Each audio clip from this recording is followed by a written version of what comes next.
प्रणाम। नारायण स्वरूप भगवान श्री कृष्ण, उनके नित्य सखा नर स्वरूप नरश्रेष्ठ अर्जुन, इन दोनों की कथा को प्रकट करने वाली भगवती सरस्वती तथा उस कथा के वाचक महर्षि वेदव्यास को प्रणाम करके मैं महाभारत से ली हुई आज की इस लघु कथा का पाठ प्रारंभ करता हूँ। आज की लघु कथा का विषय है महाराजा जन्मेजय द्वारा किया गया सर्पसत्र। तो हुआ यूँ कि इस कलयुग के प्रारंभ में महाराज जन्मेजय को यह मालूम पड़ा कि उनके पिता महाराज परीक्षित को नागराज तक्षक ने धोखे द्वारा डस कर जलाकर अपने विष द्वारा मार डाला है। पूरी बात की छानबीन करके पूरी बात जानकर उनके मन में बहुत ज़्यादा गुस्सा आ गया।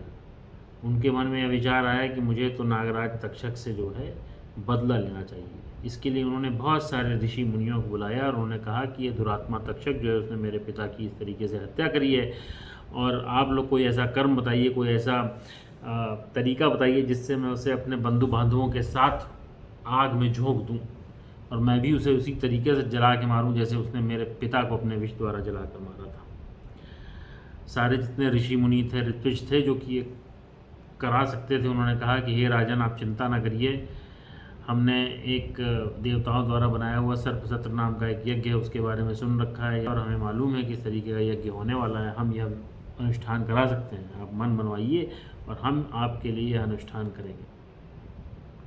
उनकी बात सुनकर जब महाराज जन्मेजय को बड़ा प्रसन्नता हुई, उन्होंने कहा चलो बदला लेने का एक तरीका मिला। उन्होंने बोला कि आप लोग तैयारी करिए। उन्होंने अपने सेवकों को बुलाया और बोला कि जैसे ऋषि मुनि कह रहे हैं आप लोग सब लोग तैयारी करिए।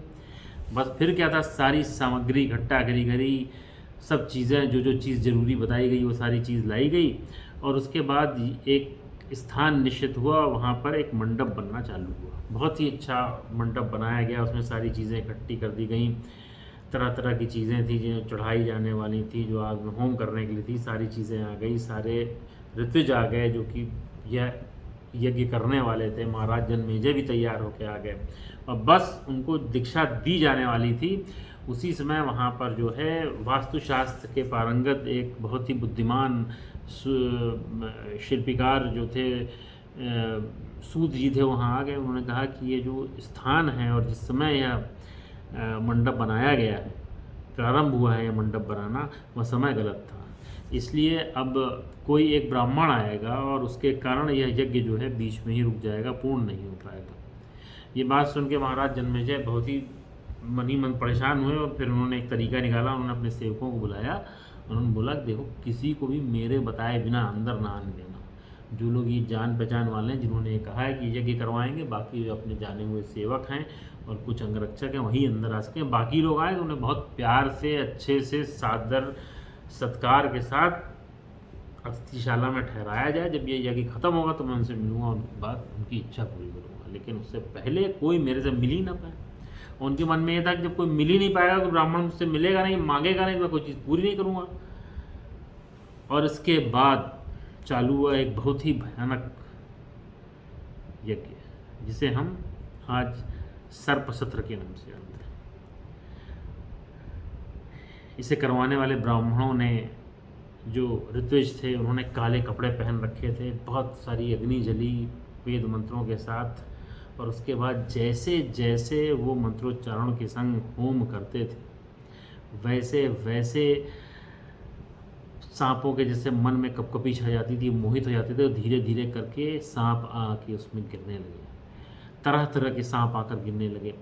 कुछ कान की तरह बराबर थे, कुछ योजन भर लंबे थे, कुछ 10 योजन लंबे थे, कुछ हाथी की सूंड की तरह थे, कुछ का मुंह घोड़े की तरह था।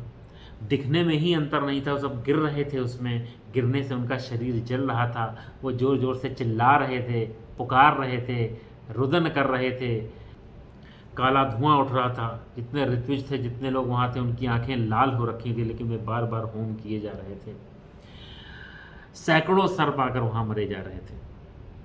उनके मरने से जो उनकी पिघली हुई चर्बी थी उसके नाले बहे जा रहे थे। बीच बीच में जब बीच में वह सत्र रुकता था, सारी चीज़ें वापस से तैयार की जाती थी।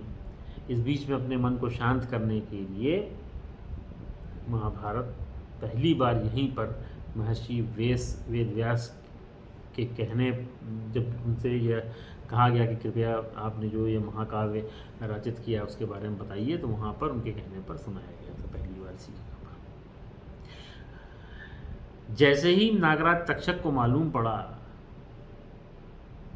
कि महाराज जन्मेजय ने दीक्षा ली है, उन्होंने बोला कि अब तो गड़बड़ है। वो तुरंत देवराज इंद्र के पास गया जिनसे उनकी दोस्ती थी, उन्होंने सब कुछ सच सच बता दिया कि मैंने ऐसा ऐसा किया, इस तरीके से धोखे से महाराज परीक्षित को मारा, और अब महाराज जन्मेजय जो हैं वो तो सबसे बदला लेना चाह रहे हैं। देवराज इंद्र ने कहा कि अरे मुझे बता दिया, अब तुम चिंता ना करो, मैंने परम पिता ब्रह्मा जी से बात कर ली है और तुम्हें बचाने का पूरा इंतजाम कर लिया, तुम यहाँ मेरे महल में रहो, यहाँ से तुम्हें कोई कुछ नहीं कर सकता। देवराज इंद्र की बात सुन के नागराज तक्षक आराम से उनके महल में रहने लगे, एकदम आराम से, कोई उनको असुविधा भी नहीं थी। परंतु दूसरी तरफ सांप एक एक करके मरते जा रहे थे, करते करते सैकड़ों अरबों सांप मर गए और बहुत ही कम सांप बचे। ये देखकर नागराज वासुकी बहुत विचलित हो गए, उन्हें उनके मन में बहुत ज़्यादा डर लगने लगा। उन्होंने अपनी बहन से जाकर कहा कि मुझे तो लग रहा है कि अब मेरा अंत भी निकट आ गया है और हम सभी का मरना निश्चित है। जन्मेजय ने दीक्षा ले ली है, और दीक्षा ही नहीं, उसने इसके बाद इतना यज्ञ कर डाला, हमारे बहुत से बंधु बांधव मर चुके हैं। ये बहन, तुम्हें याद है ना कि तुम्हारी मुनि जरत्कारु से क्यों शादी हुई थी और क्या करना था? अभी तक तुमने अपने पुत्र को क्यों कुछ नहीं बताया? उनकी ये बात सुनकर नाग कन्या जरत्कारु ने बोला कि ठीक है, मुझे याद है कि आपने मेरी शादी क्यों की थी, मेरा विवाह क्यों किया था मुनि जरत्कारु से, और मैं अपने पुत्र को अब बताऊंगी। उसके बाद नाग कन्या जरत्कारु ने अपने पुत्र आस्तिक को कैसे तैयार किया, क्या नागराज तक्षक बच गए और क्या नागराज वासुकी मारे गए, ये एक अलग बहुत लंबी कथा है।